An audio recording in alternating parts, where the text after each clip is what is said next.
পাখির যদি শরীরে চর্বি হয়ে যায় সেই পাখি কিন্তু ব্রিডিং এ অক্ষম হয়ে যায়। বাজরিগার, লাভবার্ড এবং ককটেল পাখি সকল পাখিতেই এই ধরনের সমস্যা কিন্তু দেখতে পাওয়া যায়।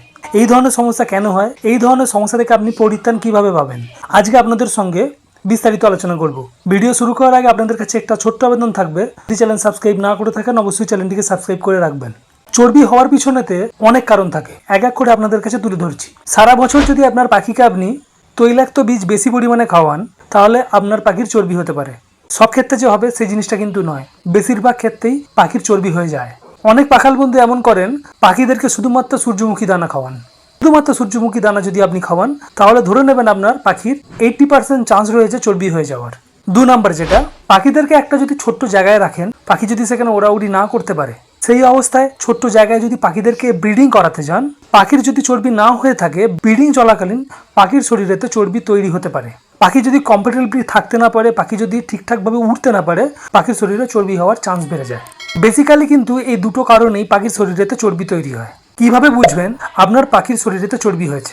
পাখির ভেন্ট এরিয়া যদি ফুলে থাকে, পাখি এগ লেইং করার আগের মুহূর্তে পাখির ভেন্ট এরিয়া যেভাবে ফুলে যায়, সেইভাবেই যদি পাখির ভেন্ট এরিয়া ফুলে যায় তাহলে পাখির চর্বি হওয়ার সম্ভাবনা থাকে। পাখিটিকে হাতে নিয়ে ধরবেন, পাখির ভেন্ট এরিয়ার পালকগুলোকে সরিয়ে যদি আপনি দেখতে পান ফুলে থাকা অংশটি হলুদাভ, তাহলে ধরে নেবেন আপনার ওই পাখিটির চর্বি হয়েছে। যদি হলুদ অংশ না থাকে, যদি ব্রিডিং সিজন চলে, আপনার পাখি যদি জোড়াতে থাকে, তখন ভালো করে হাত দিয়ে পর্যবেক্ষণ করে দেখে নেবেন পাখির ডিমও কিন্তু থাকতে পারে, সেই কারণেও কিন্তু ভেন্ট এরিয়া ফুলে যায়। এটাকে আপনাকে হাতে ধরে নিশ্চিত হতে হবে। যদি আপনার পাখির ব্রিডিং সিজনেতে ভেন্ট এরিয়া ফুলে থাকে তখন আপনাকে ভালো করে নিশ্চিত হতে হবে। অনেক সময় আবার পাখির ক্রপ এরিয়াতেও চর্বি হয়ে যায়, সেটাও আপনাকে পালক সরিয়ে দেখতে হবে, বুঝতে হবে। তো এই 2 জায়গাতেই পাখির শরীরেতে চর্বি হয়। পাখির যদি শরীরেতে এক্সেসিভভাবে চর্বি হয়ে যায় তাহলে কিন্তু পাখি ব্রিডিংয়ে অক্ষম হয়ে যায়, কারণ ঠিকঠাকভাবে পাখিরা মেটিং করতে পারে না। প্রচণ্ড পরিমাণে শরীরে চর্বি হওয়ার জন্য রিপ্রোডাক্টিভ সিস্টেম পাখির ঠিকঠাকভাবে কাজ করে না, পাখির শরীরেতে ডিম উৎপন্ন হয় না, ফলে কি হয়, পাখিরা ব্রিডিংয়ে অক্ষম হয়ে যায়। তো পাখির শরীরে যদি চর্বি হয়ে যায় তখন আপনারা কি কি স্টেপ নিতে পারেন? প্রথম যে জিনিসটা, আপনাকে পাখিদেরকে একটা বড় জায়গায় রাখতে হবে, পাখিরা যেন ঠিকঠাকভাবে ভালোভাবে উড়তে পারে। 2 নাম্বার, পাখিদেরকে কোনোভাবেই তৈলাক্ত বীজ বেশি পরিমাণে খেতে দেওয়া যাবে না। একেবারে তৈলাক্ত বীজ পাখির চর্বি হয়ে গেলে বন্ধ করে দিতে হবে, শুধু পাখিদেরকে কাগনি বা চীনা দানা খাওয়াতে হবে। পাখিদেরকে বেশি পরিমাণে ভাতও কিন্তু খেতে দেওয়া যাবে না। যদি চর্বি হয়ে যায় পাখিদেরকে ভাত খাওয়ানোও বন্ধ রাখতে হবে। পাখিদেরকে বেশি পরিমাণে গ্রিন যে সমস্ত শাকসবজি রয়েছে সেইগুলোকে পাখিদেরকে বেশি খাওয়ানোর চেষ্টা করবেন। পাখির খাবার জলেতে সপ্তাহে 3 দিন করে পাতিলেবু মিক্স করে খেতে দেবেন।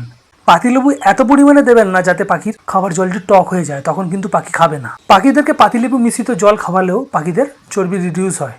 এরপরে যেটা, সেটা সবথেকে গুরুত্বপূর্ণ জিনিস, পাখিদেরকে এসিবি খাওয়াতে হবে। এসিবি হচ্ছে অ্যাপেল সিডার ভিনিগার। আপনারা মেডিসিন শপে বা অনলাইন শপিং সাইট থেকে কিনে নেবেন, নিয়ে প্রত্যেক মাসে টানা 10 দিন করে এই অ্যাপেল সিডার ভিনিগার পাখিদেরকে খাওয়াবেন। তাতেও পাখিদের কিন্তু চর্বি রিডিউস হয়। 1 ml অ্যাপেল সিডার ভিনিগারকে 100 ml জলের সঙ্গে মিক্স করে পাখিদেরকে খাওয়াবেন। আপনার যদি বেশি জল লাগে সেই অনুযায়ী আপনারা অ্যাপেল সিডার ভিনিগার বাড়িয়ে জল তৈরি করবেন। তো আশা করি আপনার যদি পাখির চর্বি হয়ে থাকে সেটাকে পর্যবেক্ষণ করুন। চর্বি হয়ে থাকলে চর্বি রিডিউস করার চেষ্টা করুন, কারণ এখন পাখিদের ব্রিডিং সিজন নয়। পাখিদের যদি চর্বি রিডিউস করে ফেলতে পারেন তাহলে কিন্তু আপনারা পরবর্তী ব্রিডিং সিজনে আপনার চর্বি হওয়া পাখি থেকেও কিন্তু ব্রিডিং পাবেন। যে সমস্ত স্টেপগুলো বললাম ওইগুলোকে ফলো করুন, সহজেই ধরতে পারবেন এবং চিকিৎসা করতে পারবেন।